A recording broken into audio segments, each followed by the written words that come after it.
with. Can you tell us a little bit about your journey into publishing and what led you to establish Young Authors Publishing?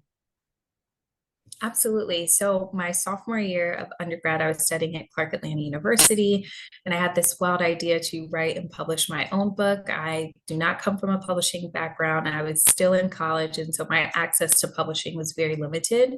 I self-published that book, and after publishing that book, I was approached by a lot of peers and friends who wanted to do the same thing.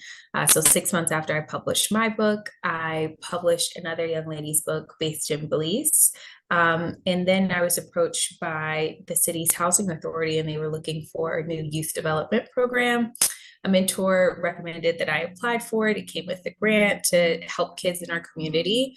And I was a sophomore in school still, so the only thing that I knew how to do kind of well at that point was writing and publishing, since I had just self-published a book. So I figured I can help kids write a book. They can keep the royalties. It'll be this one-time thing that I do. And then I would go back to my studies and trying to climb the corporate ladder and getting a position postgraduate. And I worked with 4 young girls who wrote a beautiful story called Roxy's Day in Vine City. At the time, it was a community that was being rapidly gentrified. And so they were seeing it through their own lens. And so they wrote about that through the eyes of a Chihuahua named Roxy, who was new to Vine City, which is a rural community in town here in Atlanta, Georgia. And that was the pivotal moment for me. That book went really well. Schools loved it. The community loved it. And it felt like a really transformative experience for young people to be able to share their own story, write their own experiences, but then also get access to capital. And so from there, I decided I wanted to keep doing it. The following year, we did 13 books by 13 young boys, and kind of has grown and evolved from then. And I kind of forced my way into this industry, which I had no access or knowledge in previously.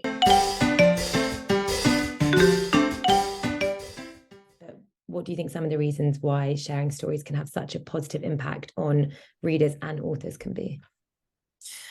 Well, and I think for authors, it's empowering to be able to share your own story, to own your narrative, and not have your story be told through the lens of someone else who doesn't have that same lived experience. But then for readers, we need to be able to see ourselves reflected in all media, in books, in TV, and television, and film.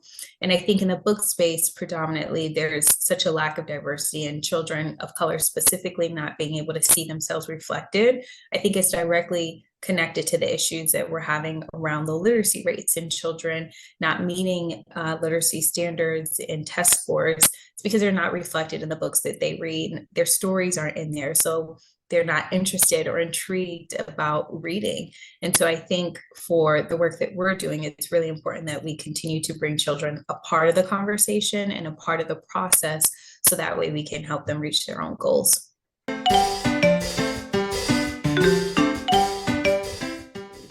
What other challenges have you encountered whilst running the Young Authors Publishing, and how have you overcome them? Oh, so many. I think that the biggest one was just the very steep learning curve that is publishing.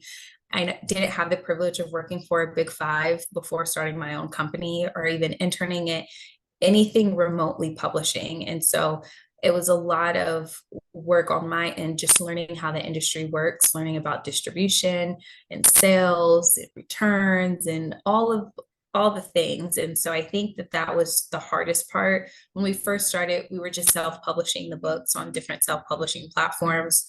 2 years in, we got our contract with Ingram Content Group, which is the largest book distributor here in the States.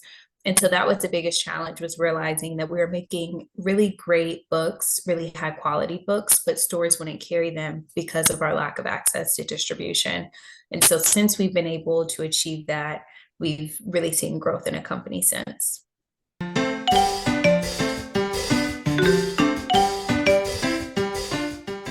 do you have any other exciting projects on the horizon or any events you're attending?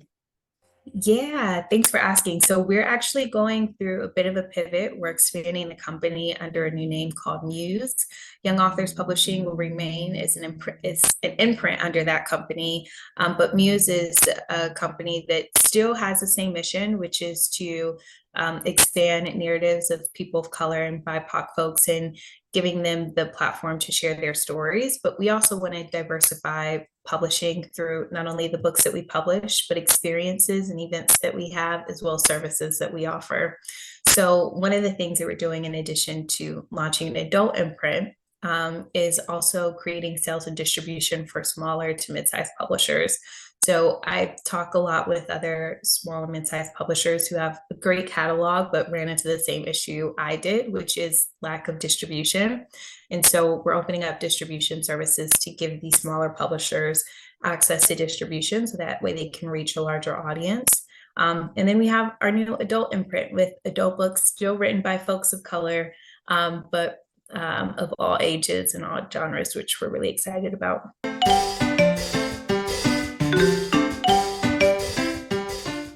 And do you have any advice to any aspiring writers or any aspiring publishers as well? Yeah, it's a great question. My biggest advice would be to not be afraid to shake things up. I think this industry can be very intimidating. It's such an old industry. It's, they have a certain way of doing things that may be outdated. So you feel like you have to fit in this box. And especially if you're a person of color, 9 times out of 10, we're not going to fit in that box. And that's totally okay because we're not supposed to.